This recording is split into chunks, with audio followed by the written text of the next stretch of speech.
Tous les matins, quand je vivais chez mes grands-parents dans ce petit village de Pompadour, j'étais réveillé par le bruit des fers sur la route et celui des attelages qui passaient sous mes fenêtres.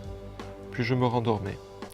Cette vie dans la vie, celle des chevaux, avait quelque chose de rassurant, puisqu'elle consistait à fabriquer un temps opalant et à entretenir du beau.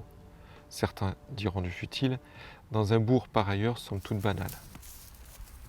Sur l'herbe verte de l'hippodrome d'Olivier Villepreux est un ensemble d'articles portant sur le monde hippique, et notamment celui de l'hippodrome. Il s'agit surtout pour l'auteur, à travers une démarche un petit peu candide, de bousculer un petit peu les idées reçues qu'on peut avoir sur ce monde, à travers notamment l'organisation, l'histoire, la sociologie et l'économie de ce monde.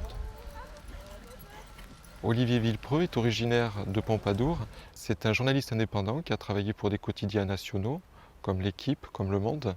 Et il a déjà fait plusieurs ouvrages, notamment sur le sport aux éditions Anamosa, qu'il s'agisse de football ou qu'il s'agisse évidemment de sport hippique.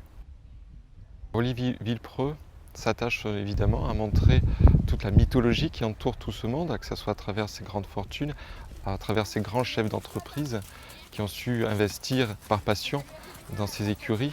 Néanmoins, il essaie surtout de montrer que l'économie du cheval est une économie assez fragile, qu'elle a besoin fortement de se réinventer, qu'ils ont besoin de réinvestir les lieux tels les hippodromes pour en faire des lieux plus festifs.